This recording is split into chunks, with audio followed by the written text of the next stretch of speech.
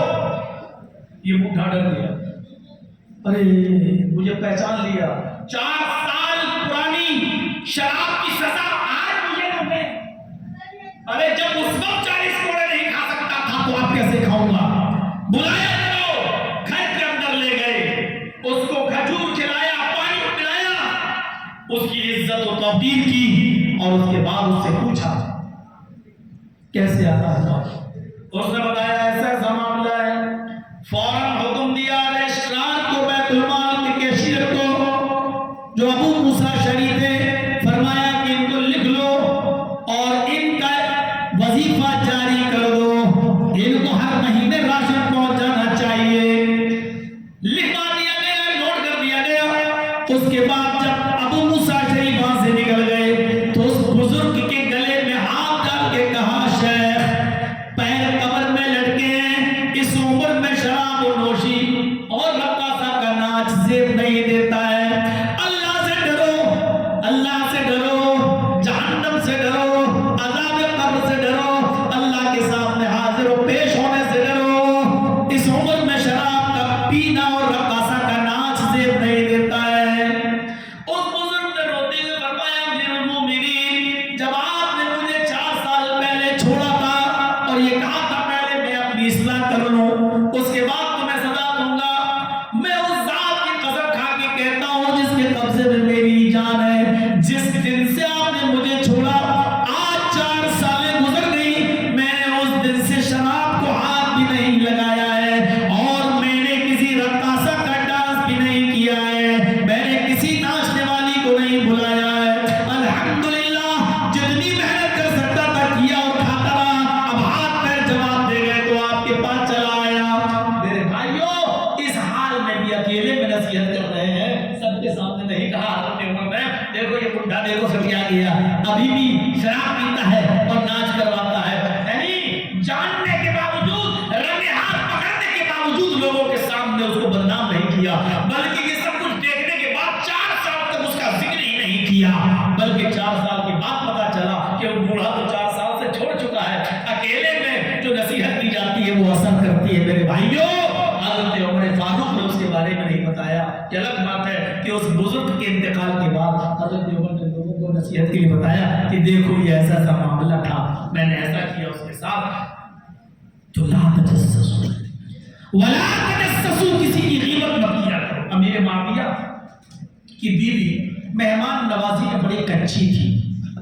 ہوتا ہے بعض عورتوں کی فطرت ہوتی ہے, کچھ عورتیں بڑی خوش ہوتی ہیں مہمان ہمارے گھر میں آئے, اللہ کی برکت ہے, برکت ہوگی. کچھ ایسی ہوتی لو صاحب چلے آئے, لگے رہو ان کی خدمت میں, کبھی کبھی پوچھتی اور کتنے دن اور رہیں گے.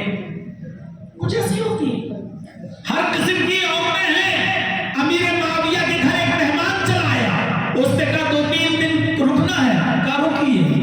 امیر معاویہ کی بیوی کو پتہ چلا یہ تو معاملہ بڑھ گیا. انہوں نے سوچا کہ کسی طرح نکلواؤں اس گھر سے, جلدی گھر خالی کراؤ. تو امیر معاویہ کی بیوی نے پوچھا بھائی کتنے دن رہیں گے مہمان. امیر معاویہ نے کہا پتہ نہیں کتنے دن رہیں گے, 3 دن تک تو ویسے اس کا حق ہے, 3 دن کے بعد دیکھا جائے گا, ابھی تو رہنے دو. آج ہی تم پوچھنے لگی ہو کتنے دن رہیں گے, ارے مہمان ہے آیا ہے رہنے دو, رکھ لیا. لیکن جب رات ہوئی, امیر معاویہ نے رات میں ان کا بستر جب الگ کیا, ان کا کمرہ الگ کیا مہمان کا, تو وہاں ایک مصلی بھی رکھ دیا چٹائی کا, اگر تمہیں تہجد کی عادی ہو تو یہاں وضو بنا لینا, یہ پیشاب کھانا ہے, یہ وضو کے لیے پانی ہے, چٹائی ہے, اگر تہجد کی عادی ہو تو تہجد پڑھ لینا, ورنہ فجر میں انشاءاللہ مسجد میں ملاقات ہوگی. تمہارا یہ راستہ ہے, یہاں سے نکل جانا فجر کی نماز کے لیے, میں اپنے گھر کے راستے سے نکل جاؤں گا. آدھی رات تقریباً گزرنے کے بعد امیر معاویہ کی بیوی نے سوچا چلیں دیکھیں مہمان کی کمرے کی جاسوسی کریں, دیکھیں کیا کر رہا ہے, کچھ برائی نظر آئے تو کم سے کم اس کو گھر سے نکلوائیں. مہمان 3 دن کون پکائے گا کھلائے گا. جب اس کے کمرے کے قریب جاتی ہیں اور دروازے پہ کان لگاتی ہیں تو کیا سنتی ہیں, مہمان جو تھا وہ بڑا عجیب و غریب بےہودہ اور بے شرم گانے گا رہا ہے, بہت بے شرم اور بےہودے گانے گا رہا ہے. امیر معاویہ کی بیوی جلدی سے دوڑتی ہوئی آئی اور اپنے شوہر کو اٹھایا, کیا